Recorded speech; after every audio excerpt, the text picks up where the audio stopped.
Welcome. Thank you so much all for being here. Amazing to see such a brilliant turnout for this rally, TWT rally for Momentum's Labour for Labour campaign. It's brilliant to be here all together in person in Liverpool again. But I was thinking to myself this morning, the last time I was here for conference in 2018, how unfathomable it would have been that we were together at a rally to pressure the leadership of the Labour Party to back trade unions and striking workers. But that is where we are, and that is exactly what the Labour for Labour campaign has been set up to do, to tell Keir Starmer to unashamedly back trade unions and striking workers, to mandate Labour MPs to get onto picket lines and shadow cabinet ministers, and to vehemently fight the anti-trade union legislation that we now see coming out from this new Conservative government. So over the last couple of months, Momentum activists, and I'm sure most of you have been on picket lines supporting the RMT, ASLEF, CWU and others in this wave of strike action that we haven't seen the likes of for nearly 40 years. You know, a situation that we know has been created by consecutive Conservative governments in this low-wage crisis that we find ourselves in. And what we saw yesterday proves it's not changing anytime soon. And make no bones about it, that mini-budget yesterday was an all-out attack on the working class.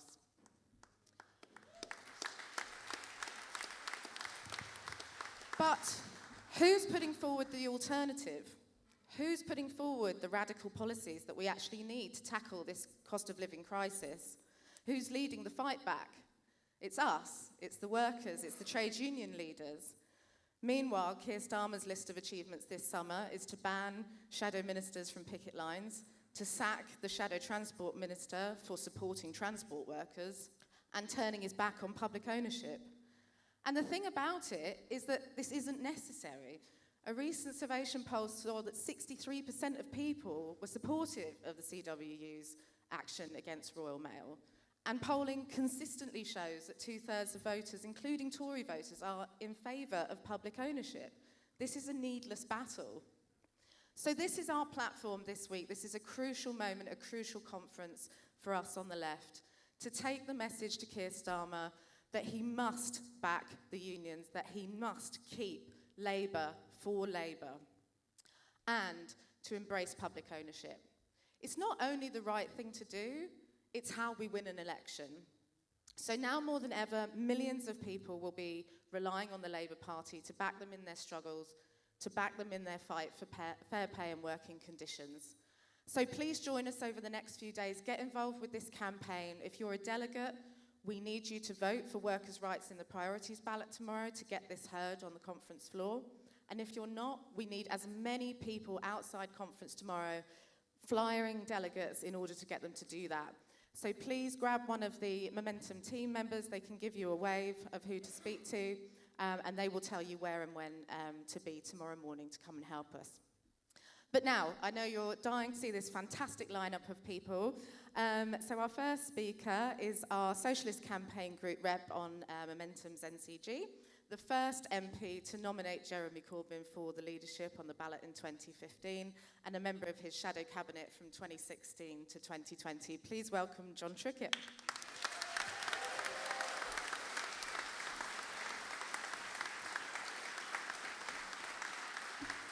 Thank you. Thank you very much. It's great to see so many people here, reminding the Labour Party that our duty is to support the labour movement, the organised working class, who are now entering a period of real struggle, and we know why. But I've been asked to speak a little bit about Labour's history. Probably my birth certificate is quite longer than anybody else's on this platform, and many people in the audience, and so I'm going to speak a little bit about our history. And there are lessons to be made. But let me just say, first of all, back in 1972, there was a miners' strike, and there was a massive demonstration in London, which I attended. And I think it was the third banner coming over the hill through Hyde Park, heading towards Trafalgar Square, which said, "The past we inherit, but the future we build." And there are clear lessons from our past, which we should never forget, to remind people exactly what our history was about. And so let me just start with the present moment and then show why our history is relevant. Because British capitalism, once again, is in massive crisis. We know that crisis and capitalism, two sides of the same coin. But the power of the capitalists now is greater than it's ever been before, because we see monopolies, we see cartels, we see the domination of our energy sector, our retail sector, and everywhere else. And so the power which that gives the ruling class to raise prices in order to chase profits and to drive down wages and salaries is a new phenomenon. But there is a crisis because the rate of profit for capitalists are falling. And that explains where we are now. They are trying to drive up prices and hold down wages. And the second part of this crisis, as we saw yesterday, is the close relationship, which is now apparent to everybody, between the Tory, if it wasn't already, between the Tory party and the British capitalist class. Yesterday's budget was a disgrace. I'm sure other people will talk about it, so I'm not going to go on about much. But the crisis which is inherent to our capitalist economy is now deeply entrenched. It's been running really since 2008 or before, and they haven't really resolved it. And so we're seeing an increased pressure on working people, and we see the fight back, which is only just beginning. Now, I want to remind us, because part of the mythology which has emerged since 2019 is that somehow that the left loses votes, can't win elections. But I just want to remind ourselves of three Labour leaderships when crisis occurred on their watch. The first, a long time, even I don't remember it, is when the crash happened in 1929. There was a Labour government, maybe not everybody remembers that, led by Ramsay McDonnell. A major crisis happened, there was a run on the pound. The Labour government was left with a choice of either attacking working class people, especially unemployment benefit, or else abandoning sterling's attachment to the gold standard. The Labour leadership chose the gold standard and attacked in the unemployment benefits. And we then know what happened. Eventually, McDonnell formed a government with the Tories. And then there was an election. But the figures are important because we're often reminded about our 2019 results. McDonnell's Labour leadership led to, we had 287 Labour MPs. By the time that election took place in 31, we were left with 52.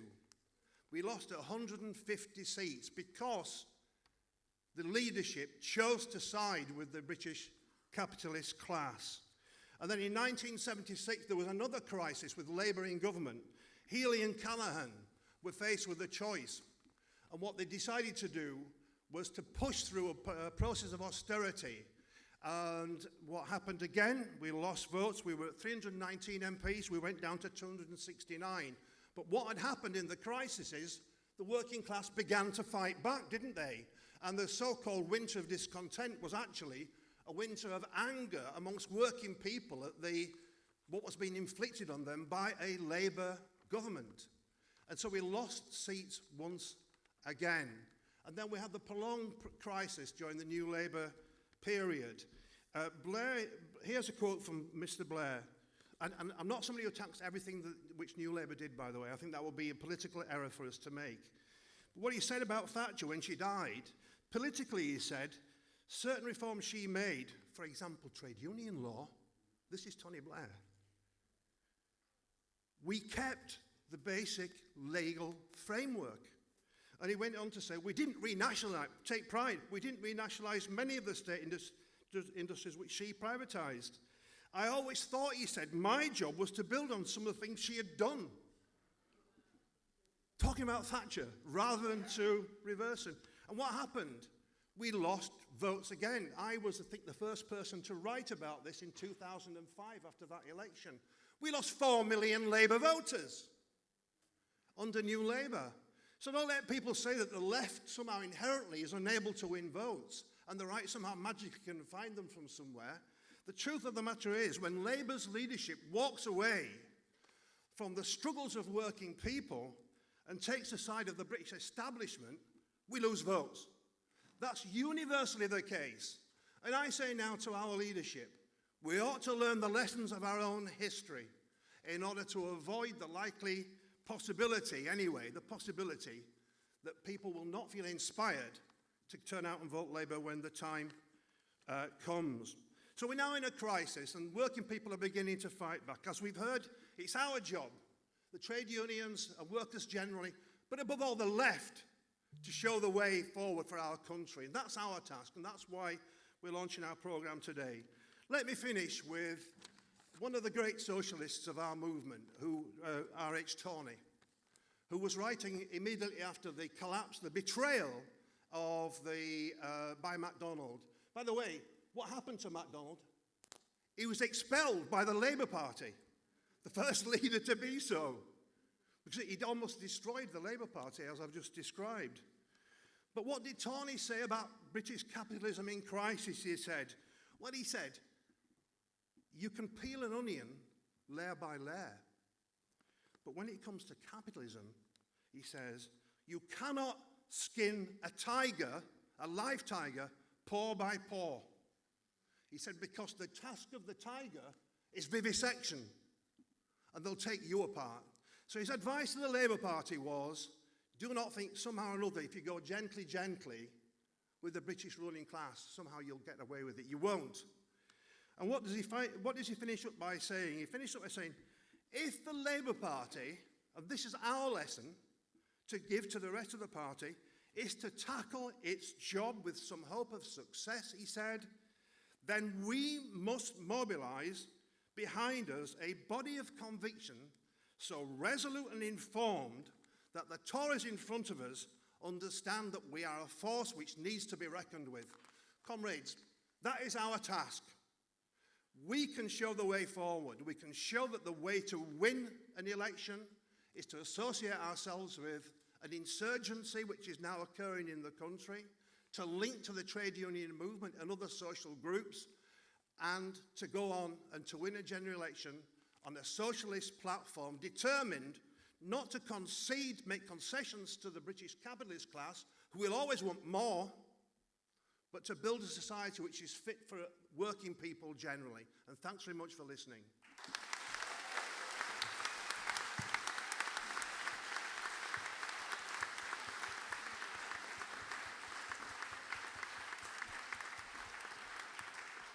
Thanks so much for that, John. So next up, we've got Ben Selby. Ben is Vice President of the Fire Brigades Union and currently standing to be Assistant General Secretary, a long-term campaigner against anti-trade union laws. Please welcome Ben. First of all, comrades, sorry, following Jon Trickett, he's not only more eloquent than I, he's come slightly smarter dressed today.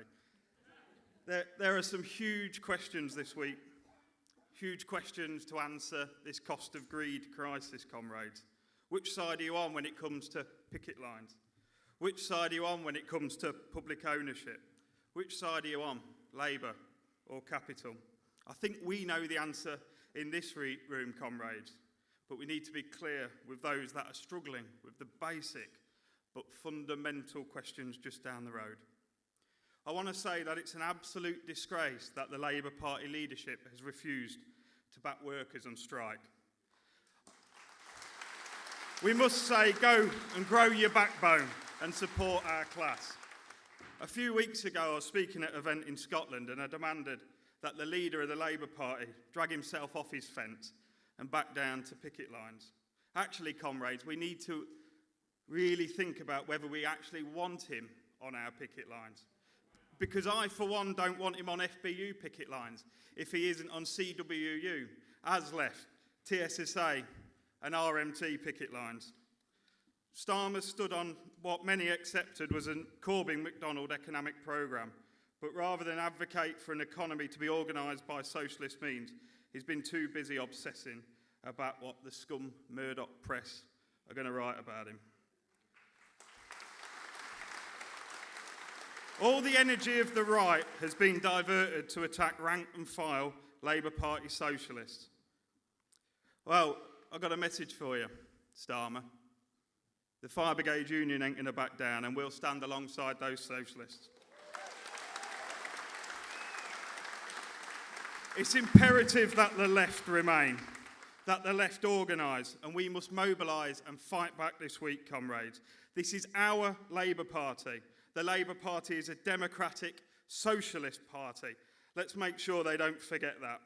The Labour Party is about Labour. It's not difficult, is it?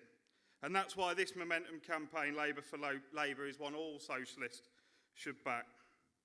Comrades, we know it's not easy at the moment, but John said, we've been here before. We must not deter from our goal of achieving a socialist form of society. And I'll leave you with this, comrades. We've seen across the globe that those in power will seek to demoralise the Labour movement, make change unthinkable, and seek to divide us. Well, I've been fighting fires my whole life, and this ain't nothing, comrades.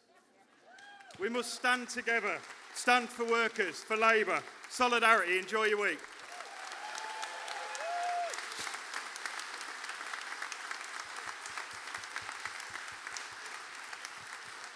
Thanks so much, Ben. Absolutely brilliant.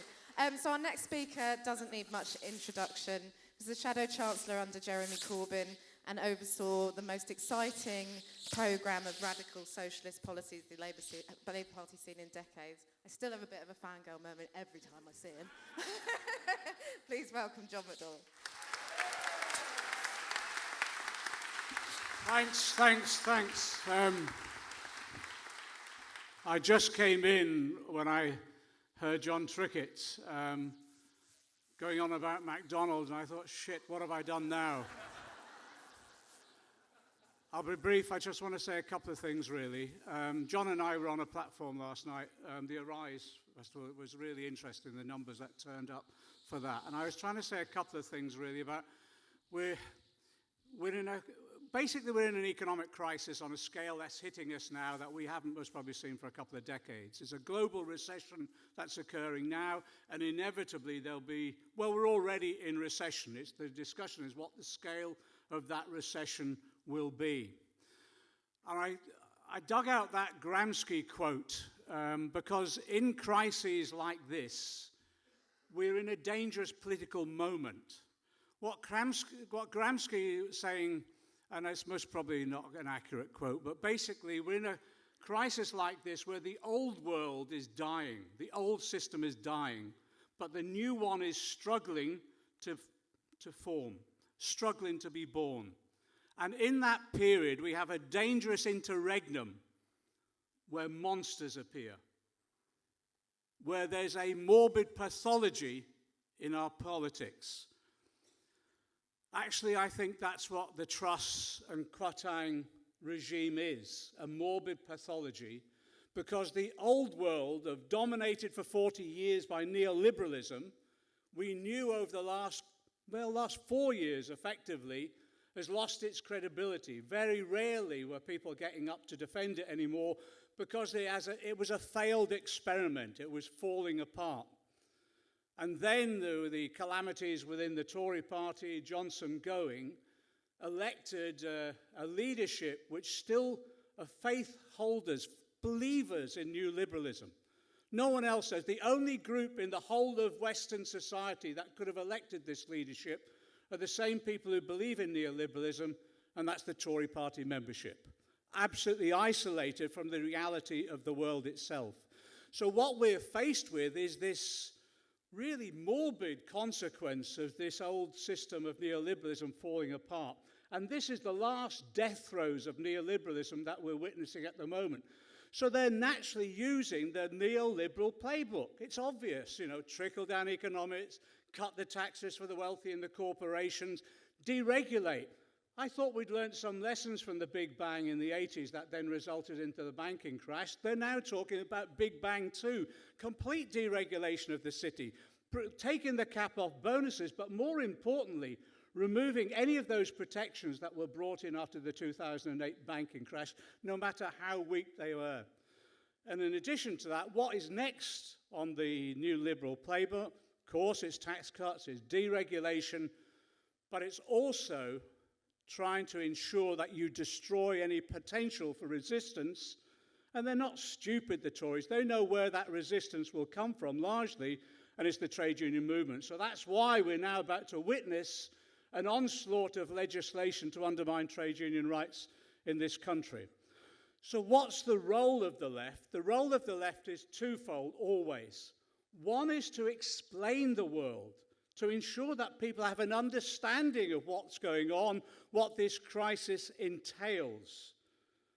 We've always had that role of advocacy, explanation, raising what we used to call in the old days class consciousness about what's happening to our people. That's the first thing. And the second thing, obviously, is resistance. Now, the issue for me now, and I think we should be aware of this, if there's a political vacuum formed in a crisis, the danger is this. If we don't fill that vacuum from the socialist left, it will be filled by the right. And in a capitalist crisis like this, it can be filled dangerously by the right. We've been here before. We now have a Tory party to the right of anything we've ever seen. They will start using language, and again, we thought we'd never see again about attacking people on benefits. They're already using race and immigration as an issue as well. So what we're witnessing is the potential of that political vacuum being filled by the far right. And to be frank, the far right don't have to organise in other political groupings now. They can organise within the Tory party because the Tory party has shifted so far to the right, this sort of language, these sorts of policies, this sort of right-wing, far-right extremist political analysis can live within the existing Tory party. So we've got to resist. How do we resist? Straightforwardly. We resist in every weapon we can possibly use. Our movement was founded on working people coming together at work and forming the trade union movement and then forming the Labour Party as its political voice. So we get back to the roots. Exactly as has been said, we support every form of industrial action that is taking place in the current period, and we plan for more. And it isn't just appearing on picket lines. That's the basic of it. It's been advocates for that industrial action so that you can inspire others to have the confidence to join in this struggle. And yes, we become better orientated towards that industrial action and become a bit clever about how we use that weapon. So yes, I support what the unions are doing individually to fight back, but also I support those who are talking now about coordinated action against this government. And we have to move the debate on. We have to move the debate on now. It isn't just now about protecting wages and conditions at work. It has to be now. That if the Tories come forward with further anti-trade union legislation that denies us to withdraw our labour, we take them on as a mass movement, if necessary, to seek to bring them down. Because this is an attack on a fundamental human right that once lost will be difficult to regain. That's how significant it is. The second thing as well is part of that resistance. There'll be other groups taking forms of direct action that we have to support as well. I've supported those that are campaigning at the moment against the evictions and calling for rent strikes, non-payment campaigns, and all the other forms of direct action. So when we see an industrial action taking place, you join the picket line. When you see forms of direct action taking place, demonstrations, occupations, you join that as well in solidarity. Because this is the way in which we can not just win, we can put our transformative agenda back on the agenda. And we do it on those conversations, in those marches, in those meetings, in those occupations, on those picket lines. Because what we've got to do is, as well as resisting, we've got to give people hope that there is an alternative. And that's the battle at Labour Party conference this week. We've got to say to the Labour leadership and others, don't think you can win this next general election by default, just because of the unpopularity of the Tories. We've got to win it by inspiring hope in people. And that means a radical socialist transformative programme. That's what we're about. And the issue overall as well is that the basis of all our movement is what? Is that lesson we learned throughout the Industrial Revolution and onwards in every generation. Injury to one is an injury to all. It's basic solidarity. Solidarity.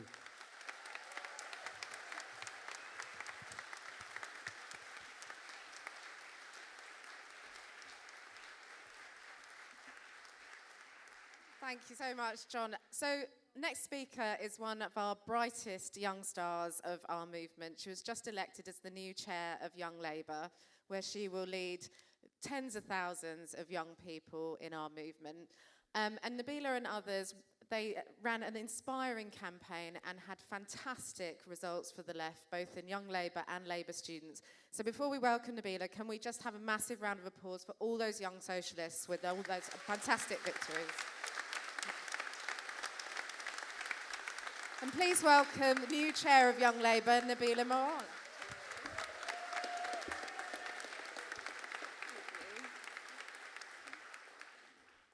Too short for this.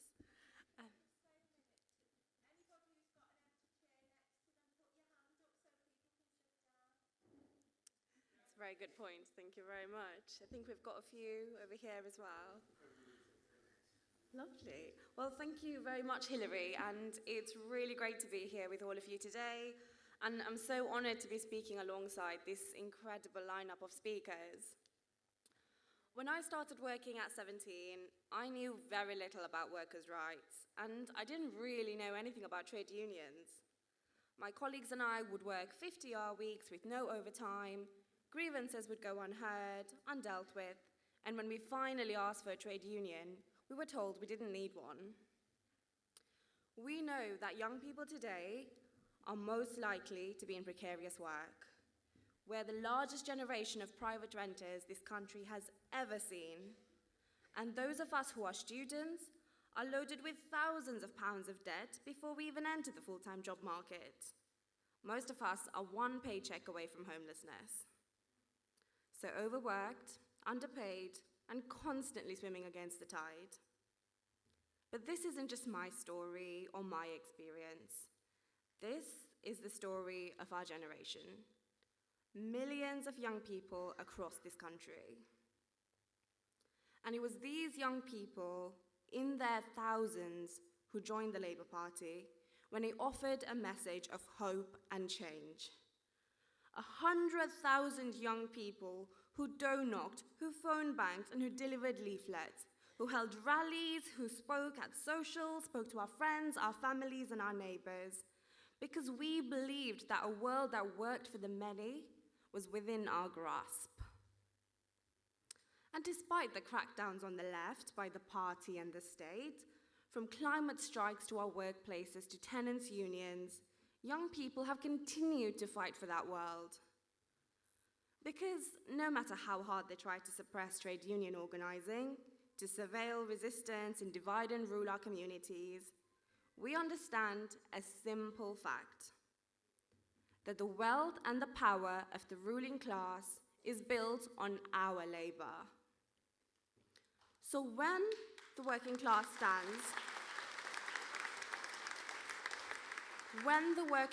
stands as a united and organised force, we have the power not just to end this cost of living crisis, but to build a society in which this crisis will never happen again. Because young people are standing with the trade union movement because we know that every victory they win is a victory for us. And we have no choice but to fight and win, because this government has made it very clear that we're not getting a Westminster bailout. A bailout's only for the bankers. So right now we know that FBU are preparing to ballot to strike. UCU are currently balloting to strike. IWGB are sustaining the longest running trustees strike in history. Unite won a string of pay rises for dockyard workers in Plymouth to airport workers in Gatwick. GMB won an above-inflation pay rise after a long-running bin strike in Eastbourne. In Sheffield, a young workers group joined the Bakers Union and won a 45% pay rise at one of the biggest food markets in the city. And of course, CWU, RMT, TSSA and ASLEF have all been out on strike. But the tide is turning. Young people are demanding what is rightfully ours. But the question which faces the Labour movement at the founding of the Labour Party is still the same one that confronts us today. The organised working class needs a political voice. We need a home and we need a vehicle to win political power. So today, the Labour Party stands at a crossroads, and the choice is really simple. Will we be the party of Labour, or will we turn our back on the movement which can propel our transformative Labour government to power? And that decision will not just be made in the leader's office, as much as they might like to think it will. It will be fought out and decided in our CLPs, at conference, and by the power we'll build in our workplaces and communities.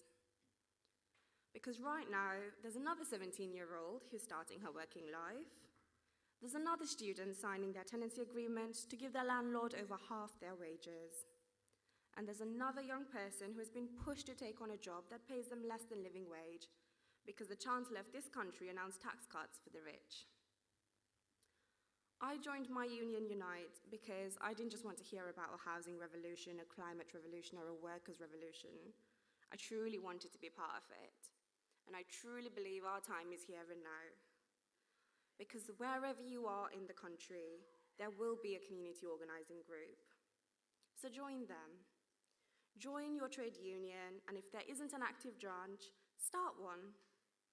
Remind your neighbours, your families, your friends, your colleagues that there is strength in numbers, and we don't have to put up with things as they are. Because we all deserve more than this, and we deserve the world. One of the greatest lessons from the Labour movement for me is that we fight for bread, but we fight for roses too.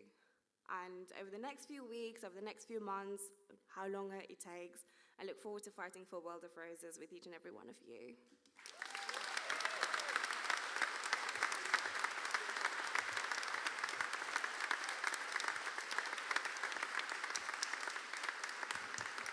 Thank you so much, Nabila. So next up, we've got the newly elected president of Unison. Andrea's been a local government worker and trade unionist for 30 years in Bolton. She's part of the Time for Real Change movement in Unison that is determined to make the union a democratic and active campaigning force. Please welcome Andrea Egan. Thank you very much, and it is so great to see so many of you here. I am a working class woman, and I have been fortunate for the last 30 years through Unison for the opportunity to use that platform for fight for equality and the rights of not just workers but our communities. In the public sector trade union movement, we've been fighting this government for over a decade of cuts to our services and high volumes of outsourcing from public ownership to private profiteering and pay decline. Many facing the battle against outsourcing of the services to companies who want to create a two-tier workforce. There's been a real race to the bottom in terms of pay terms and conditions, and many were getting battle weary over the years. The country clapped for our public service workers who put their lives on the line to keep this country going during the pandemic, at a time when the government and their cronies profited from looting of public money. Billions on failed track and trace, lucrative PPE contracts, all to the donor mates. And now the government are giving public sector workers a below inflation slap in the face. And in public services, we're facing a real term of 27 cut on our impact of our salary spending power of where we were 12 years ago. At a time when our bills are soaring, the energy, housing, childcare, food, fuel and pay plummeting, this government is standing by while the country as a whole receives a pay cut on top of 12 years of austerity. And it's no wonder that the working class are feeling poorer, because we are getting poorer. And while the richest households saved money during COVID, the poorest fell further into debt with no cushion to cope with the cost of living crisis. And it's the working class who are feeling the pressure the most. And women, particularly working class women, black women and disabled women, are likely to bear the real brunt of this crisis. With over 10 years of austerity, particular cuts to social security, they've hit black women the hardest. The poorest households are the hardest hit by the rise in fuel prices. 23% of the poorest households' expenditure goes on food, compared to the richest, who spend 10%. And working class women are more likely to be poorer than men, and they're more likely to be the shock absorbers of the poverty, managing household budgets in poor families. And for many women, the issue is also low earnings as much as low pay, because women's unpaid care reduces their time in paid work. So the challenges our members face, our public services and our communities have never been greater. We see more families trying to access food banks, and for those who have access to credit, putting their living costs on the never never. And this government has long demonstrated it doesn't care about working people. They only care about protecting their stocks and shares and their own wealth, and we're truly in a profiteering crisis. There's no Tory plan to make life better for working people and their families. Since Thatcher, Tory governments have done all they can to smash workers' rights and restrict workers who try to protect themselves through the trade union membership. Trade unions can't take industrial action anymore unless 51% of the affected workers take part in the vote to take action. And now they're passing legislation to allow bosses to bring in agency staff to cover the work of those on strike. Well, I'm pleased that the trade unions are challenging the government in the courts on the claim that this government is in breach of Article 11 of the European Convention on our Human Rights, which protects our right to strike and international labour standards. But let's be clear, it's not legal action that will ultimately save us, it's strike action. Coordinated strike action of workers right across our movement. And when Labour was in power, they did nothing to repeal the UK's anti-trade union legislation. The Labour leader now should be talking with confidence and conviction about what he will do. Not just repeal anti-trade union legislation, but strengthen trade union rights. Truss and her cronies are on the attack, and they want to face down the trade unions because they know this is where working people can be organised to protect themselves. So the Labour Party leadership has to be equally bold about repealing the anti-trade union laws and strengthening our rights at work. Labour has to call this government out. This talk of making further legislation to limit trade union powers is an attack on us all as working people. But we are seeing working people across the country standing together to say they've had enough. And when they're left with no choice but to take industrial action to defend their jobs, pay and safety through their union membership, they often will. Now more than ever, the pressure is on us as a trade union movement to show the value of trade union membership and the difference that being in a union can bring to people's lives at work. As a union movement, we face a massive challenge around recruiting and organising new activists in turn who can support members after decades of unions being seen as a servicing unions. Unions are beginning to demonstrate that organising and campaigning has to be at our core. Organising has to start with an assertion that working people are stronger together than we are as individuals. And you hear the words, unity is strength, a lot across our movement. But if we're honest, many of our reps in our unions have found themselves dragged into a way of working that left that strength to one side. And let's be honest, after over a decade of austerity to our public services, members have had it harder than ever before, with members working to meet higher public demand from impoverished communities, with fewer staff and less training and support. So inevitably things have got difficult.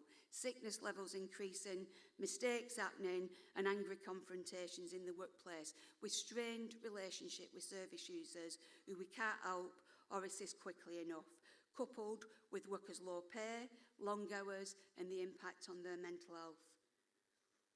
The unions have to change, and in my own union that started last year with the election of a left majority on our NEC. However, the working class are being catapulted into struggle. We're beginning to unite through the collective action, but the big question is, where's the Labour Party right now? A party born of the trade union movement. And after 3 relatively strike-free decades, it's a generation since union power was last at the centre of political debate.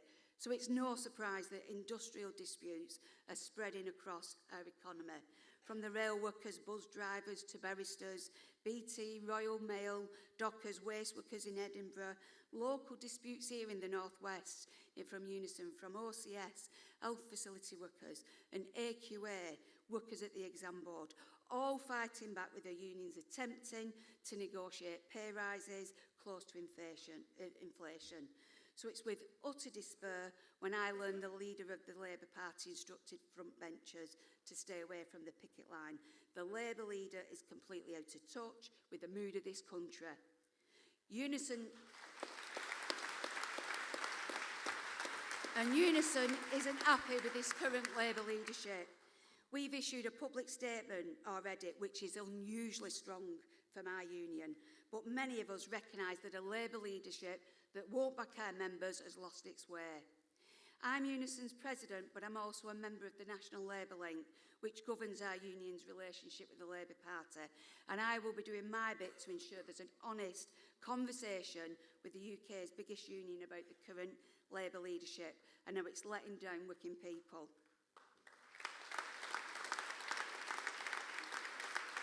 But I have to be honest, I don't feel the right time is now to break the link. You have to be in the party to influence it. So I'd urge other unions to use their influence with the leadership. Striking workers need to know the Labour Party's with them shoulder to shoulder. It's outrageous and unprecedented the leadership is saying that it won't be. They must back our members and they must be bold. They must support inflation-proof pay deals for workers, and they must start talking about renationalising rail, mail, energy and water to stop our members from being ripped off and transferring their hard-earned wages to the shareholders. Since the miners' strike, the Tories saw breaking the trade unions as the way of breaking the workers, since introducing legislation to make it harder for the unions to take action, with the new Tory leadership threatening more attacks. An attack on working people, the very people the unions were created to protect.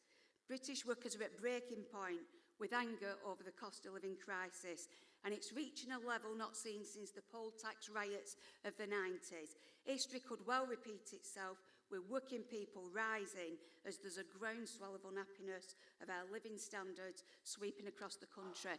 And the trade unions are now seeing an increase in people wanting to join the union because they're showing their relevance. We've got to stop feeling guilty about asking for more money, to look after ourselves and look after our families' basic needs. We've realised there's plenty of money slushing around and recognise that money is simply in the wrong hands. And we're not going to be humble. We are not going to be humble or guilty that our incomes are not even covering our basic living necessities. It's time for us to be angry and to mobilise, start spreading the resistance. It's time to break down the barriers. We are the working class, and there's nothing shameful about that, as we reject the government policy to make us all poorer.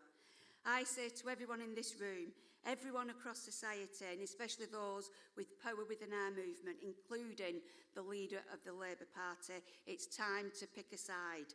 The working class are the bosses, and I know what side I'm on.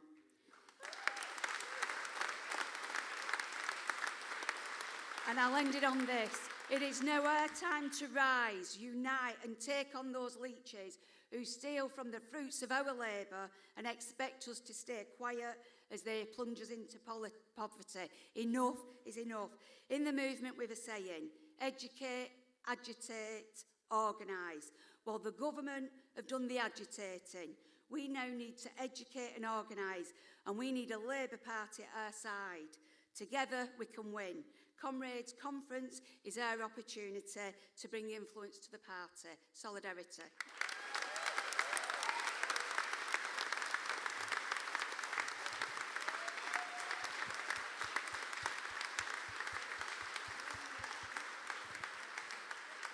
So next to the stage is Dawn Butler. Yeah, the legendary. Dawn's been a Labour MP for 17 years, as you know, served in Gordon Brown's cabinet and in Jeremy's shadow cabinet. and has set the standard this summer for Labour MPs appearing on picket lines and showing solidarity with the workers. And at the Labour for Labour launch, promised 2-for-1 drinks to anyone that could prove they've been on a picket line. So make sure you got your photos ready for tomorrow night. Please welcome Dawn Butler. Thank you. Thank you, comrades. Comrades, solidarity, socialism, these are not dirty words. They are not words that we should be ashamed of. They're words that we should not only talk about, but we should wear them with pride in terms of what they mean. Because without that, we won't have a Labour government that we will be proud of. So let me say something that some people might think is controversial, but I don't. I want to see Keir Starmer in number 10. I want to see the leader of the Labour Party in number 10, because I want a Labour government. And the thing is this. We can't just say, and every single one of the speeches that we've heard today should be on the floor of conference, on the main conference. I think John might force his way up on the stage anyway to give a speech, knowing John. The thing is this, people are not just going to vote for us because the Tories are so bad. We've got to give people something to vote for. We've got to give them hope. We've got to let them know what our values are. We've got to get them to understand what society can look like, what it will look like with a Labour government that cares, with a Labour government that will fight for the many. Now listen, I didn't become a Labour MP to get embarrassed, right? So when somebody called me and said, you know, Labour MPs are not allowed to go in the picket line, I was like, what the fuck are you talking about? This is madness.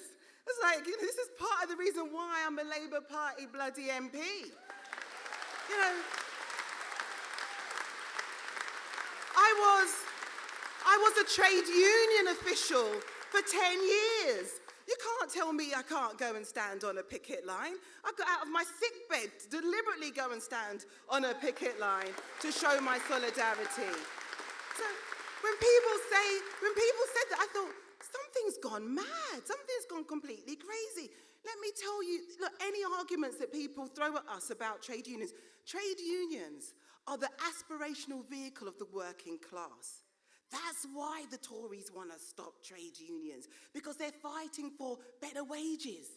They're fighting for better terms and conditions. They're fighting for maternity pay, paternity pay. They're fighting for your weekend, not just for one person, for everybody. That's why they want to stop it. When I was a trade union official, on the walls it had, to make the poor work harder, you pay them less. To make the rich work harder, you pay them more. No more. No more. We're not having that anymore.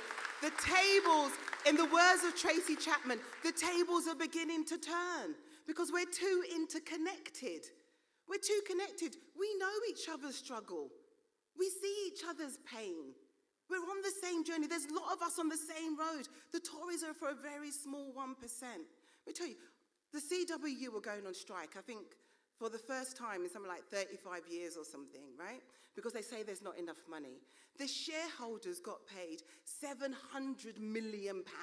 The shareholders got paid. Now, if the shareholders were paid just half of that, 350 million, the other 350 million could pay every single CWU worker an increase double inflation.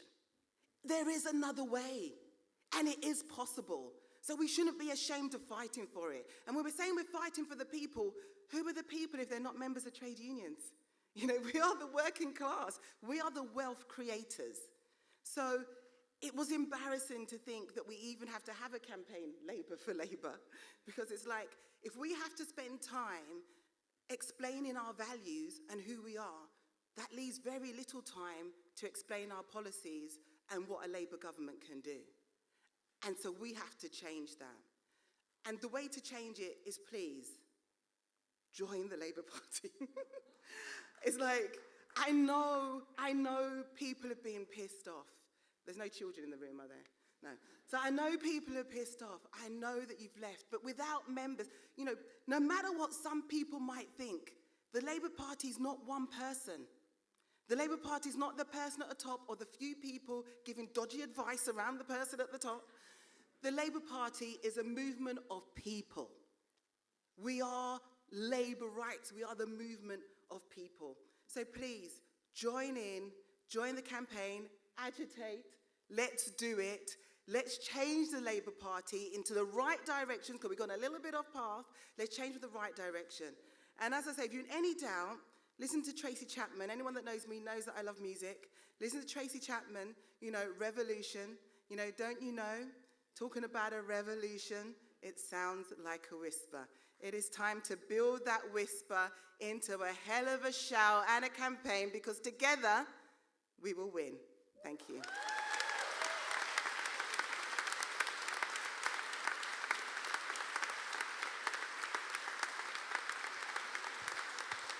Thank you so much, Dawn, as always. Right, next up is Dan Hermitage. Dan is a Royal Mail worker and CWU rep in Brighton. And as you know, CWU have been out on strike, as Dawn just said, and Dan's a personal mate of mine, and I've seen firsthand the hard work and determination that he's put into organising workers and to keeping their motivation up, because it's not easy. And in the face of, frankly, absolutely brutal treatment by Royal Mail, they're still out there and we're all with them. So please offer your solidarity and welcome Dan Hermitage. Thanks very much. Thanks, Hilary. Firstly, I want to thank all the speakers that have come so far and all of you that are in this room at the World Transformed in such a critical moment in our movement right now. I'm here to talk about the CW, our disputes, our strike actions. I am a postal worker. My granddad was a postal worker. The organisation means a lot to me, as I know it does many of you. I'll get straight to the point with what's been going on with BT, Royal Mail and the Post Office. The start of all this began, we lived through one of the most dangerous circumstances that any of us could have lived in a lifetime. And it was postal workers, delivery drivers, BT call centre workers, post office counters that carried on through that. We collected the pandemic kits, the test kits, not knowing what we were going to catch or spread. Whilst this was happening, the profits were rolling into the pockets of our CEOs. So now I'll get to those numbers, because we've spoken about the finance and stuff, but actually when we lay it out raw, Royal Mail Group got £750 million profit out of the pandemic. They gave £400 million to their shareholders. BT took 1.3 billion and gave 700 million to their shareholders, whilst increasing rates that you're paying for your own broadband. The Post Office took £35 million in 2021, 39 million in 21-22, and that was a pay freeze on our members. The Royal Mail did a 2% imposed pay rise and an arm's length change in conditions to a posties day. BT, there was a flat rate settlement of £1,500, which works out approximately 3%, and the Post Office most recently a 3% pay rise plus a £500 one-off payment, whilst the CEOs are still taking extra shares and profits into them. This comes at a time when energy bills are hitting us hard and inflation is about 11%. But with those record-breaking profits being made, nothing being given back, it was only a matter of time before my union started turning around and coming back with record levels of ballot results. Post Office, 97.3%, Openreach, 95.8%, BT, 91.5%, and in the Royal Mail, 97.6% and 98.7%. If this isn't the clearest message that workers need to be heard, then I don't know what is, and still these people aren't coming to the table. But this week the Royal Mail did come back to the table. They invited the CWU leadership in, and they gave a message to them the same way that they gave a message to their managers and the posties at the same time. They have no intention of finding an agreement.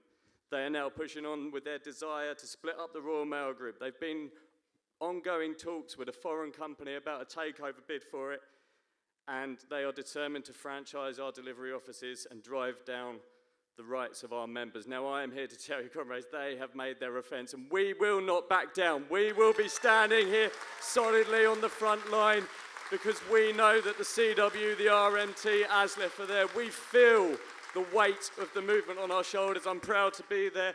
And every union that is starting to ballot now, we are there to support you achieve the biggest results you can. So we've got a mandate across the movement. So what can our Labour Party do to support us with striking workers? Well, next week on the 1st of October, there's an Enough is Enough day of action. The RMT, ASLEF and CW are going out, and we will grind this country to a halt.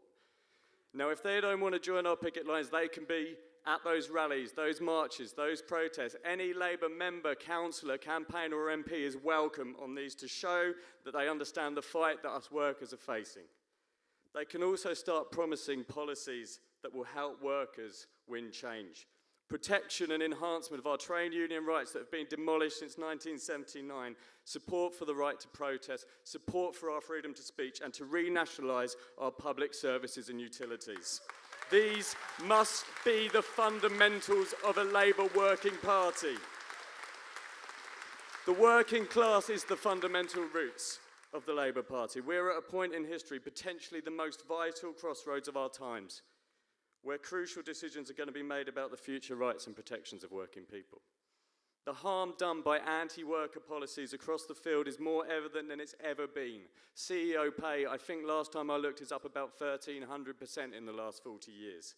We need to put a culture of collective bargaining across all industries, because workplaces that recognise trade unions and adapt in conversation with trade unions have the best working practices around the world, with the happiest workers who contribute so much back to our communities.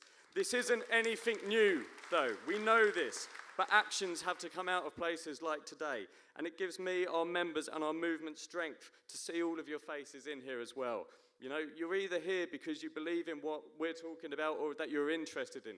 I've been there. I wake up in the middle of the night, same as you. I stare at the ceiling and I think, can things be different? Well, they can be different, comrades.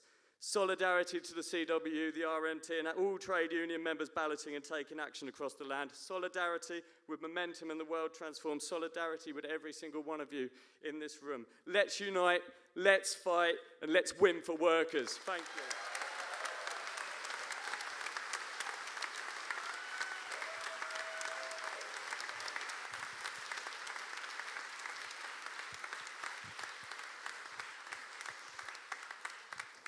Okay, next up we have another bright young star of our movement, Gemma Bolton, who's just been elected to the NEC for her second term, and there is one of our strongest left voices standing for the party to be a democratic, socialist, anti-racist party, and a trade unionist as well in Unite. Welcome, Gemma.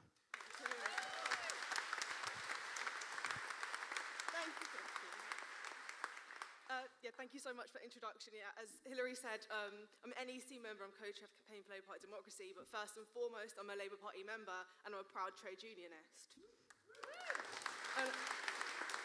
Whilst I've got the platform, I do want to say a huge thank you to all the Labour members in the room for re-electing me and other socialists who stood at the recent elections to continue to make the case for a democratic Labour Party that stands up for workers over the next 2 years. And we were in a NEC meeting recently discussing rule changes to Labour's constitution. This was like a hybrid meeting, so some of us were on Zoom, some people were in the room at our offices at Southside, and they lost their internet connection. So some of us were just left in this Zoom room, and one NEC member joked, oh, we can make up whatever rules we wanted.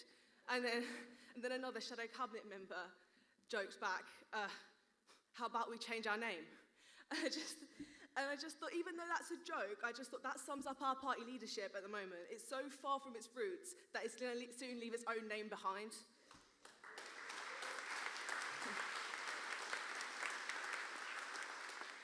And at the same meeting, the deputy leader reassured NEC members that no MP is banned from going to picket line going forward. And I welcome the end of the farce of the last few months, when we should have seen Labour stand unequivocally with workers. And I hope that the next round of impending strikes, that we get some concrete changes, and far more of the PLP and the shadow cabinet are out showing their support on the picket lines. So this is my plea to every Labour MP, every Labour councillor, every member and affiliated trade unionist in the country. Let's all get down on the picket lines through the next round of strikes and make the Labour Party worthy of its name.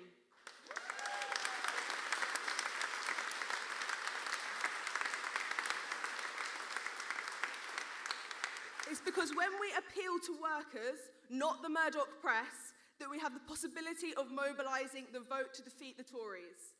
There's millions of people in our country struggling to make ends meet, struggling to pay our bills, being exploited at work. The Labour Party must be a voice for these people in Parliament and beyond. So I know that I'll see you on the picket lines going forward. I'll see you out supporting Labour for Labour and Enough is Enough events, which is such an important new movement for change. So I'm not going to speak for long, but I implore anyone here who's a delegate to this Labour conference to please support Momentum's motion to commit Labour to standing on picket lines alongside workers.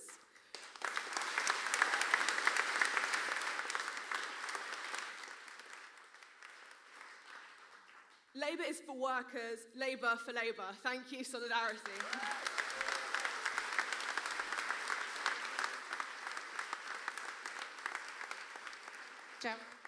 Thank you, Gemma. So our second to last speaker, Paula, is one of our most impressive Momentum activists. She's a local councillor in Oxford, an active trade unionist and been an absolute stalwart of the Labour for Labour campaign, organising people to get down onto picket lines and being there herself all summer long. Everything we want in local government. Please welcome Paula Dunne. Hi everyone, good to see you all, and forgive me in advance, this is my first public speech to a crowd of this size and speaking with all of these incredible people that I admire so much. So, as Hilary mentioned, I'm Paula Dunne. I'm a trade union representative for NUJ at my workplace, and I'm a branch secretary for Oxfordshire Momentum. I'm also a Labour City Councillor at Oxford City Council and an LGBT officer for Oxford and District Labour Party. And I love this banner here. I wanted to tell you a little bit about how I got here, because I think it tells an important story. It's a story of why this rally and what everyone is doing in this room is so important. I joined the Labour Party in 2016 to vote for Jeremy Corbyn for leadership, as he showed us that we could have a Labour Party that really stood for something. He showed us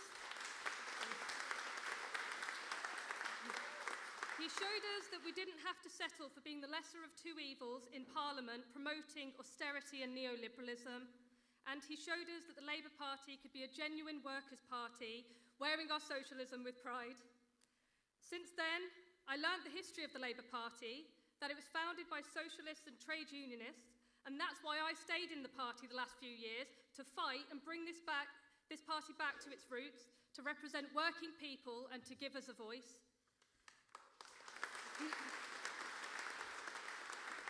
The clue is in the name. We need to push the Labour Party back to standing with workers and showing people outside of the party, people who don't see politics as representing them, what the Labour Party is about and what we stand for. That's where we, the members, come in. We have two options here. We either give in and allow the leadership in Labour to represent the bosses, because let's face it, you're either for the workers or you're against the workers, or we fight back and show the public what the Labour Party is actually about. A party that represents the working class, a party that supports people fighting for decent pay and conditions, a party that gives trade unions and socialists a voice, a party that pushes back on the landlords ripping off renters and the bosses squeezing our pay and slashing our jobs. Now I'm going to talk about the Labour for Labour campaign, what this means in practice, on the ground, in our local communities and in our constituency Labour Party. So in Oxford, Momentum members have been fighting for working class people in the community and in the party. We have been on picket lines day after day throughout the summer, talking to trade union members, showing solidarity and asking how we can support the strikes using the Labour Party as a vehicle for change. We were there for the RMT, we were there for the TSSA, we were there for ASLEF, and we were there for the CWU. We will be there for the striking posties again on the 30th of September and the 1st of October, and we will be there for striking railway workers again on the 1st, 5th and 8th of October. We have spoken... We have spoken about the strikes on local radio and TV. We have written articles about the picket lines to get the message out to the public about the strength of solidarity for workers who are coming out and fighting back. At an all-member meeting in July, Oxford and District Labour Party passed a motion giving full solidarity to striking workers, while also reminding members that the Labour Party was created by trade unions to give working class people a political voice. We urge the Labour leadership to back the strikes and urge the front bench MPs to join the picket lines. We had trade union reps write to our local MP directly with the picket dates and asking for them to attend, and we will continue to push on this. We have set up strike fund socials, supported solidarity events with the Trades Council, and are organising a Labour for Labour launch event next month for members to get more involved and strategise on the next steps of the campaign. It's up to us, the members, to take a lead on this. There are roles which each and every one of you can actually do to get this campaign off the ground in your area.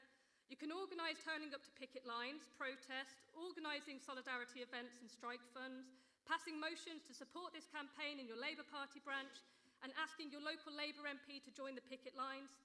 This is our party and this is our fight to win, and this campaign can bring us back to our party's roots, standing up for workers on the picket line and against this awful Tory government. I want to end by thanking every Socialist Labour Party member and Momentum member who has stayed in the party to fight back. I encourage all of you who are not in the party to rejoin, as Dawn had said earlier, not for me, not for Dawn, but for yourselves, because we need a party that represents the working class.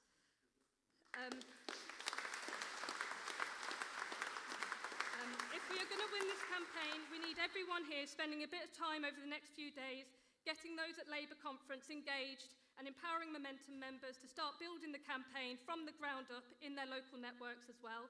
They don't call it class struggle for nothing. The class war has been waged and we must fight back. Thank you and solidarity.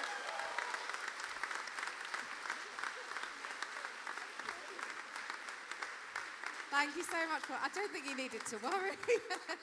Thank you so much. Right, our last speaker needs no introduction at all. Since being elected, has been one of the brightest shining stars in Parliament, a consistently strong voice for socialism, and also recently involved in the amazing Enough is Enough campaign launch, which has struck a chord, seeing packed out rallies up and down the country. Please welcome Zara Sultana.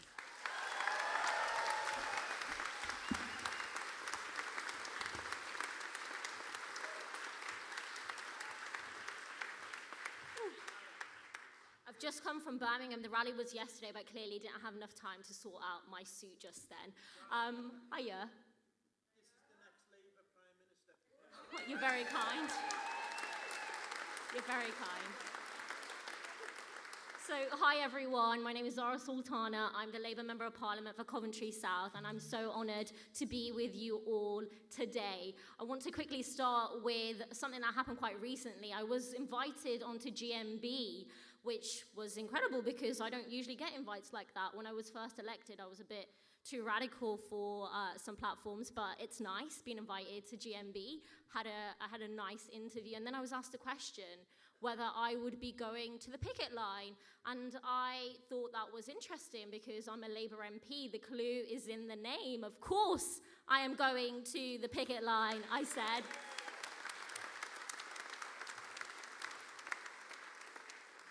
It was posed as if that would be a controversial thing, and in fact, immediately after the interview, we went straight to the picket line at Euston Station to show solidarity with our RMT and ASLEF, and that's what Labour MPs should do. It's not a question. So when workers go on strike, as a Labour MP, I will be there on the picket lines with them, and I give my full support to all of the unions who are balloting and going on strike in the upcoming weeks, and of course, full solidarity to this Labour for Labour campaign. But the truth is, it shouldn't bloody exist. We should not be making the argument within the Labour Party that we should be standing side by side with our trade unions, with the Labour movement, with working class communities, and everyone fighting for better wages, terms, and conditions. And the fact that we have to do that speaks absolute volumes. And it's depressing. It is. Because other comrades on this panel have said it. They've said the history of the Labour Party. They've talked about how the Labour Party was formed by trade unions for there to be political representation for the Labour movement and working class people. And going along with the anti-union right-wing narratives, or even wanting to cut this link, is a betrayal to the history of the Labour Party and everyone who came before us. And it's not something I will ever do, and it's something we are all in this room committed to fighting against.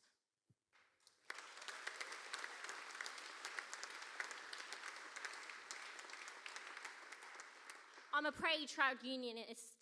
I came through the trade union movement, and that's where I got my political education. I wouldn't be here if it wasn't for the support I got from my trade union Unite, from the FBU, the CWU, and the Bakers Union when I stood to be an MP, and it's something I will never forget. But some people in the Blairite wing of the party want to accept this narrative that pits workers against workers and even the public, and it's something that needs to be shut down, because when workers go on strike, it's not workers versus the public, it's not the tube driver versus a postie versus the firefighter.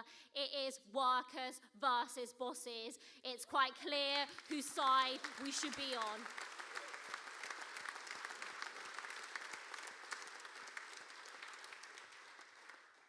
It's people who have the same interests as us against those who don't.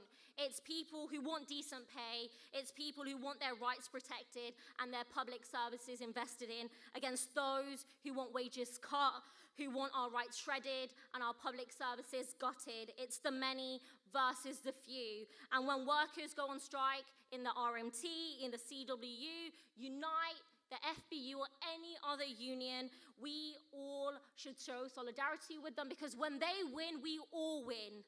That is as simple as it is.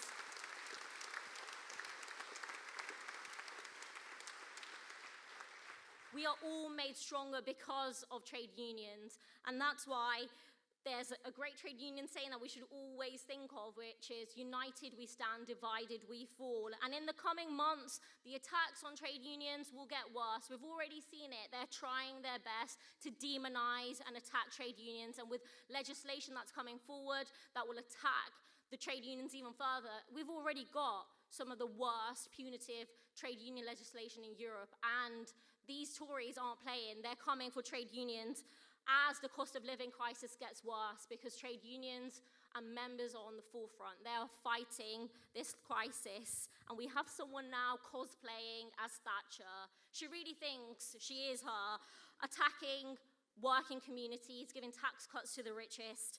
And while we call it a cost of living crisis, we know it's a crisis for some and not all. We see record wealth for the top 10%. We see a record number of billionaires, and at the same time, huge soaring profits for oil and gas giants making billions while people struggle to heat their homes or put food on the table. So we should be clear. In the 6th richest country in the world, the 6th largest economy, it's not that there isn't enough wealth. It's that those greedy fuckers have hoarded all the wealth.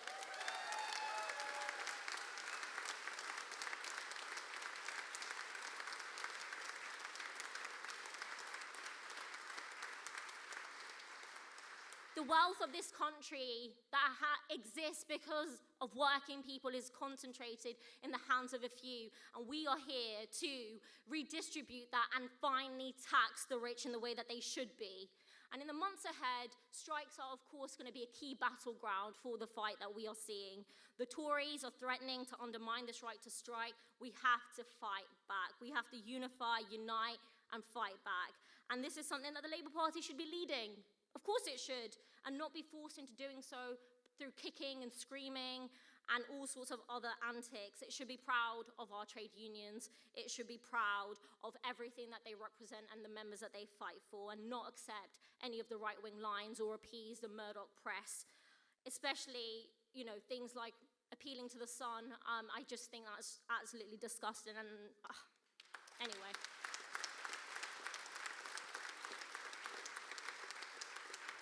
It should be a Labour Party that we should all be proud to be members of, promising the policies that will transform this country and work in the interests of the working class.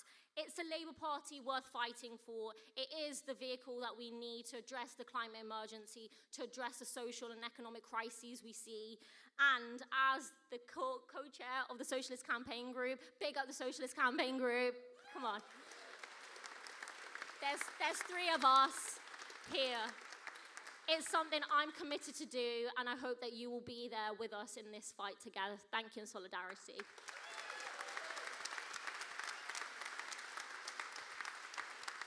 Can we have a massive round of applause for all our speakers today? Please do stay in your seats because we want to get a picture with all the speakers. We're going to get them to come down, hold the banner, so we can show the strength of our movement. And I think that's what we've seen here today. Our movement is still strong, and this campaign is about taking a message to the Labour leadership. So thank you all for being here. Please join us outside the conference hall, 8 o'clock tomorrow morning, to leaflet delegates, to get them to vote for workers' rights in the priorities ballot. And please, can speakers come down in front of here? Stay with us for just a second, and we'll get the banner to you for a photo. Thank you so much. Great point. Thank you so much for the signers. Thank you very, very much. Right, you ready? You want to come down and just get in front of everyone there? No, off. No, just here, yeah. So we thought we'd get... But I've got down as Samuel. Oh, yeah.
Hi everyone, thank you very much. Just a reminder, we are going to ask you to leave this space.